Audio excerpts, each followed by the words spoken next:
Hello everybody and welcome to White Plains High School, site of just one of the many scrimmages going on around the Hudson Valley. It is Scrimmage Day in New York State, and we're here at White Plains High School. I am your host, Kevin Devaney Jr. The next 4 hours, 8 teams at White Plains High School are going to scrimmage on the only day real of preparation as we count down to the start of the high school football season. 1 week away. This is the only day in New York State that you can scrimmage. If you go to places like Connecticut or New Jersey, Don Bosco, they have had 4 scrimmages. A team like Staples High School in Connecticut, they've had 3 scrimmages. It is a one-shot deal for the teams in New York State. Again, Friday night, September 6th, the start of the high school football season. There are roughly 24 scrimmages going on around the Hudson Valley today. Some of the biggest, let's check them out right now. New Rochelle High School, the defending New York State Class AA champions. They're going to host Mount St. Michael, Stanford, Greenwich, St. Anthony's, and Iona Prep. Going to be very interesting to see how the Connecticut schools and New Rochelle match up against the best teams in the Catholic League. Clarkstown South holding a multi-team scrimmage. Clarkstown South, Pearl River, Mamaroneck, Tappan Zee, and Scarsdale. Somers,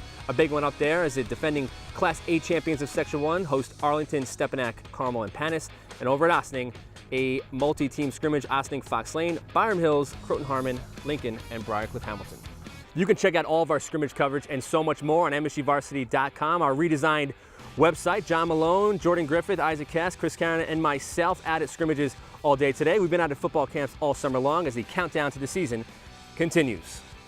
Here at White Plains High School, an 8-team scrimmage, all Class AA and A schools. White Plains the host, North Rockland, Mahopac, Eastchester, Yorktown, Nyack, and Rye, the 4 Class A schools. You check out their records to the right side. You have to imagine a team like White Plains will turn it around. North Rockland going to be in title contention, and as will Nyack and Rye in Class A. Well, being here at White Plains High School, we're going to catch up with one of the most intriguing teams heading into the 2013 season, and that is White Plains, coming off a 1-7 season, very uncharacteristic year for the Tigers, but they have a lot of skill position players coming back, led by veteran quarterback Cameron Crabb, Marshawn Morris in the backfield with Lucas Rapetti and Chris Jordan, and of course Anthony Tocto on the offensive line, 6'5", 320 pounds, definitely a lineman to watch this season. And now we're joined here by White Plains quarterback Cameron Crabb, and I know it's scrimmage, and you're a couple of scrimmages in here so far. How are things going so far? I think we're doing a good job. I mean, we got all the stuff we wanted to get done. We're saving a little bit for Clarkstown North next week. We don't want to show too much, and I think we're doing an all-around good job. Being a veteran quarterback, such an advantage. How do you compare coming into camp this year as a guy with a year under his belt compared to last year as a rookie? Well, last year was a little difficult. You had to make an adjustment because you're getting used to the speed of the varsity game and all that stuff. But we worked out a lot in the offseason. I got in better shape. We're trying to bring winning. I mean, we brought winning in the spring with baseball team, with the league title, and we're just kind of bring that back to the football team. I know when you look back last year, you're probably confident going to this year, and you're probably confident last year, and you guys went 1-7. What's different this year, and what mentally has changed? Well, I remember last year you said we were the best 1-7 team in America. And I thought that's a pretty accurate statement. I mean, we were one of those teams that just lost games at the end, and we just didn't know how to win. I think this group, we're going to rebound, and we know how to win now. And I think we're just going to battle, and just see what happens. And how important is it, Clarkstown North first game, to start 1-0 after going 1-7? A 1-0 would be an improvement from last year already. So, I mean, that would be great. Just going to take it one game at a time, see what happens. When you look around this offense, you got to feel good the way Chris Jordan's running the ball and the way the line's playing. I mean, who are some of the guys that have stepped up this season? Well, Matt Berube, I mean, he's made some huge catches in this scrimmage. I got Andres Torres. I got Lucas Rapetti, 6'5", 240, I mean, huge target. Chris is just a horse. And I got Anthony Tocto, who's my left tackle, who's going to protect my blind side. And I think we're just going to be good. I think that's the big question mark right now is how the line is going to hold up. I feel if the line plays well, you guys can have a big season. Is that how you guys look at it? I think the line's the key. I mean, you can't do anything without blocking. So with blocking, we'll be fine. Let's take a quick look right now at the White Plains schedule for the season. As we mentioned, they open up against Clarkstown North and with matchups against Suffern and at Mahopac. And then the schedule really heats up at Ketchum, at New Rochelle, a game that will be airing live on MSG Varsity and MSGvarsity.com. And they close the regular season with Mount Vernon and, of course, Thanksgiving Day, the only game in Westchester, White Plains against Stepinac.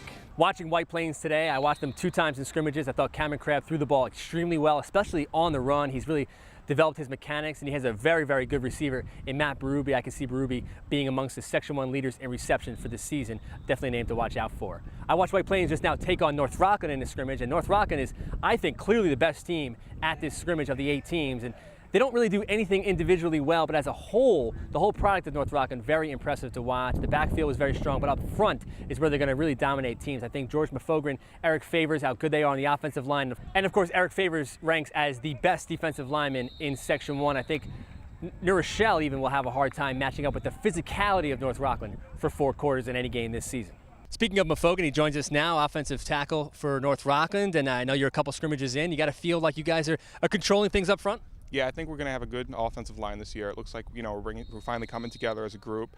I think that, we still have our stuff that we need to work on and get better with, but I think that as a group, we're doing a great job, and we're going to keep on doing whatever we can to move the ball.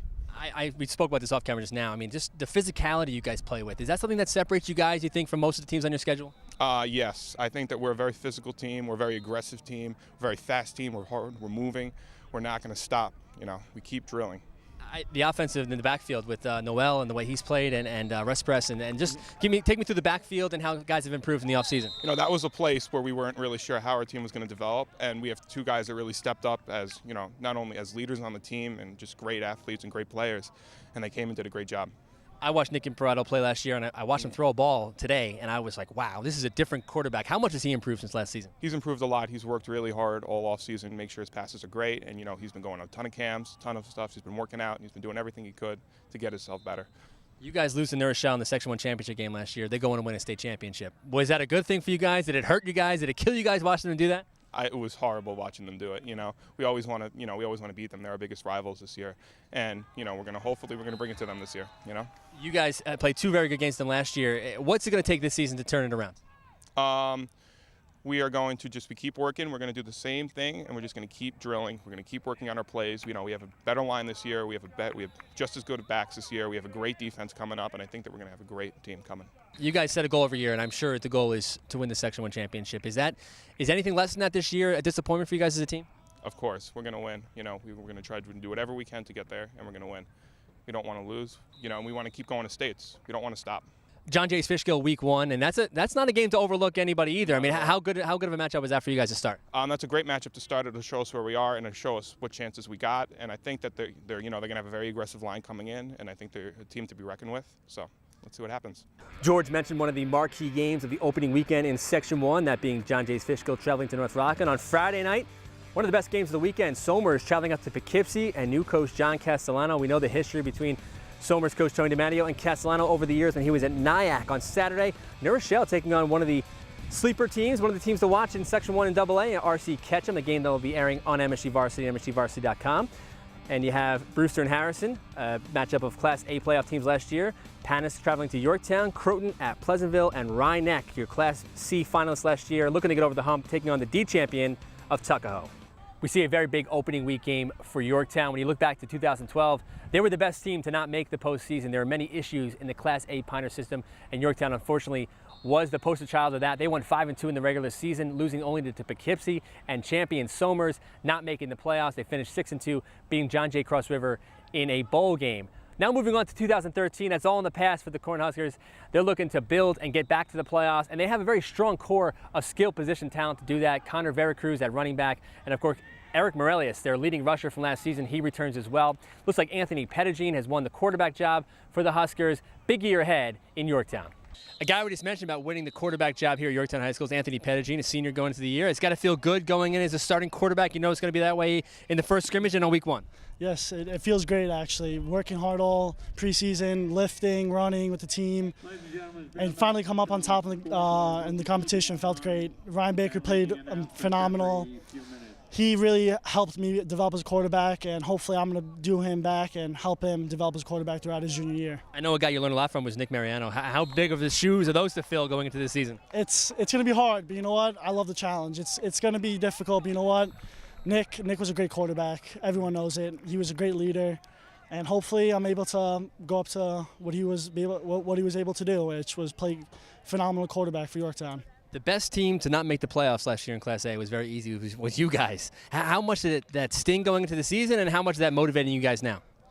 That hurt a lot, and especially for the seniors last year, it killed.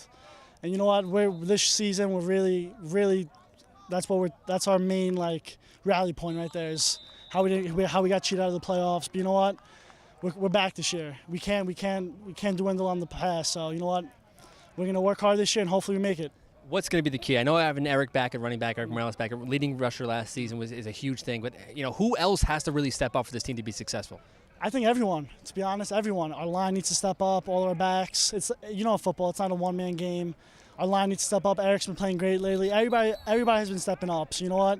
It's going to be a team effort. Special teams, offense, defense. It's going to be hard work this year, and we're looking forward to it. I know you guys are done with the scrimmage now. I watched you guys walk off after your final scrimmage. How do you feel leaving here today as a team? Feel great. We feel great. We feel like we played good against some AA teams, and we're a single A team. But you know what? It's still a work in progress. We still got to get better every day, practice. And today was a checkpoint. I think we passed. Last year, one of the teams that got in over you guys was Panis, and you probably felt you were a better team. How much of that Week 1 matchup are you looking forward to? It's gonna be a great game. Both sides are fired up. I can tell you that. Yorktown's fired up, Panis is fired up, and they're close to us. So it's gonna be a great game, great atmosphere, and we can't wait. We mentioned Yorktown's first game, opening night on the 7th against Walter Panis, and they take on John Jay Cross River, another team that got left out of the postseason last year. The next 2 weeks, Riverside and Tappan Zee on the road, facing Horace Greeley, and then one of the toughest endings to any schedule for the year at Harrison and against Poughkeepsie in the final week. Anthony Pettigene, going to be an impact player in Section 1, fits the mold of the former quarterback Nick Mariano, a two-time all-section player, a good runner, a good passer. I watched Pettigene, good footwork, nice mechanics, does a very good job on that read option, and he's surrounded by very, very good athletes on this Yorktown squad. I think they're a team that's going to improve very much as the season goes on, and they're going to need to with that close to the schedule. And that's going to close out our show here today from White Plains High School. You can check out all of our coverage from the White Plains scrimmage and all the scrimmages from across the Hudson Valley. Our reporters were out all day. I want to thank Chris Karen, our producer. I am Kevin Devaney Jr. And we're on now to Week 1 in high school football in the Hudson Valley in Connecticut.